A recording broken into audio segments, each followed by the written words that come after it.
Ang aktor na nagsabing aagawin ko pabalik si Kim Chiu ay tiki na siya.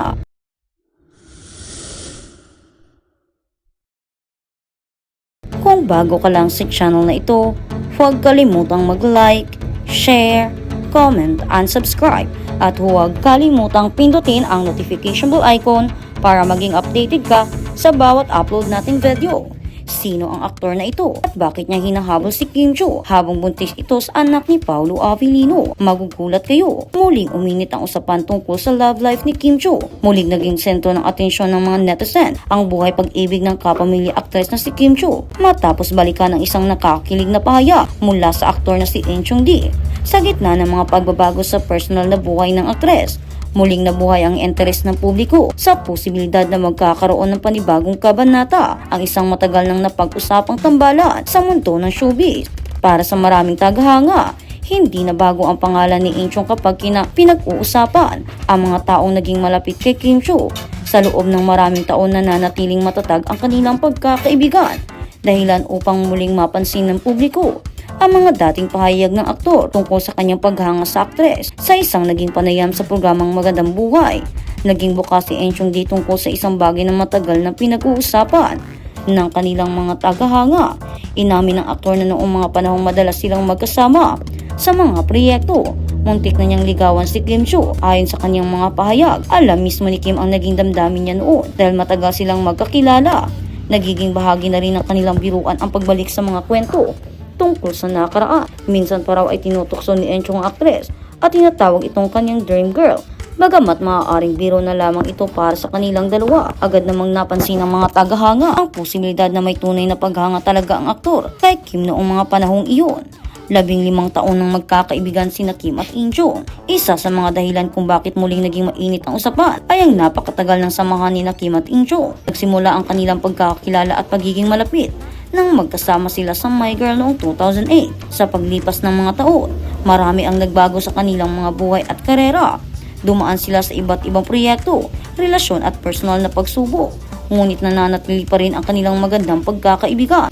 Kapansin-pansin din na komportable pa rin silang magbiruan kapag nagkikita. Para sa kanilang mga taghanga, isa itong patunay na hindi nawala ang closeness na nabuo nila mula pa noong unang bahagi ng kanilang karera. Samantala, kapag napag-usapan ang dating intensyon ni Enchong-di, sa ligawan niya may sarili namang paraan si Kim Chiu upang harapin ang naturang paksa pag nararamdaman ng aktres na masyado na binabalikan ang nakaraan. Pabirong ipinapaalala nito kay Enchong na matagal na itong nangyari. Ilang taon na rin kasi ang lumipas mula nang lumabas ang usapin tungkol sa kanilang posibleng roman. Gayunpaman, hindi maikakaila na nakakuha pa rin ng atensyon ang sa bawat pagkakataong nababanggit. Dahil dito, patuloy na kinikilig ang ilang mga tagahanga tuwing muling napag-uusapan ang kanilang dating what if. Mailangan ba sa kanilang dalawa? Sa kabila ng dating usapin tungkol sa panliligaw, malinaw sa mga pahayag ni Enchong na wala namang matinding ilangan sa pagitan nila ni Kim. Sa katunayan, nananatili silang magkaibigan at komportable pa rin sa isa't isa. Sa tuwing nagkakasama sa mga proyekto o event, makikita ang kanilang pagiging natural at palagay sa isa't isa. Para sa ilang taghanga, ito marahil ang dahilan kung bakit patuloy na interesante ang kanilang relasyon bilang magkaibigan. Hindi man nauwi sa pag-iibigan ang dating closeness nila, mananatili naman itong isang matibay na pagkakaibigan sa loob ng maraming taon. Ang tanong, maaari pa kayang matuloy ang dating balak? Dahil sa mga pagbabago sa love life ni Kim Chiu, hindi na iwasang itanong ng publiko kung posible pa kayang matuloy ang dating naudlot na panliligaw ni Enchong. Kung dati ay tila isang lumang kwento na lamang ang lahat, ngayon ay muling binuksan ng mga netizens ang posibilidad na baka may pagkakataon pa para sa isang bagong simula. Hindi naman nangangahulugan na may aktual ng relasyon ang dalawa, ngunit ang simpleng posibilidad ay sapat na upang muling pag-usapan ng kanilang mga tagahanga ang tambalan. Lalo't uminit ang usapan ng direktang tanungin si Enchong kung sakaling magkakaroon siya ng pagkakataon ngayon, itutuloy pa rin ba niya ang dating balak na ligawan si Kim Chiu? Sa halip na magbigay ng mahabang paliwanag, natawa na lamang ang sinagot ng aktor. Ang tanong ng isang maikling ngunit makahulugang pwedeng-pwede. Bagaman hindi malinaw kung seryoso ba ito o bahagi lamang ng kanilang biruan, mabilis itong pinulot ng mga tagahanga at netizens para sa mga Kim Lynch fans. Sapat na ang dalawang salitang iyon upang muling buhayin ang kanilang dating kilig, bagong kabanata o biruan lamang. Sa ngayon, wala pang malinaw na indikasyon na talagang may planong manligaw muli si Enchong kay Kim. Ang kanilang mga pahayag ay maaari ring tingnan bilang bahagi ng matagal nilang biruan at pagkakaibigan. Gayunpaman, hindi maikakaila na mabilis na nagkaroon ng sariling kwento ang publiko mula sa isang dating what if.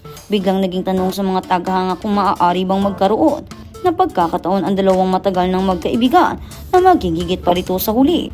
Tanging sina Kim Chiu at Enchun di lamang ang makakapagsabi kung may tunay bang posibilidad sa likod ng kanilang mga biro. Ngunit sa isang simpleng din pwede, tila muling nabuksan ang isang lumang kwento na matagal ng akala ng marami ay tuluyan ng natapos. At sa kabilang banda, breaking news, Kim Chiu betrayed by her own family. Lakam wants everyone to see.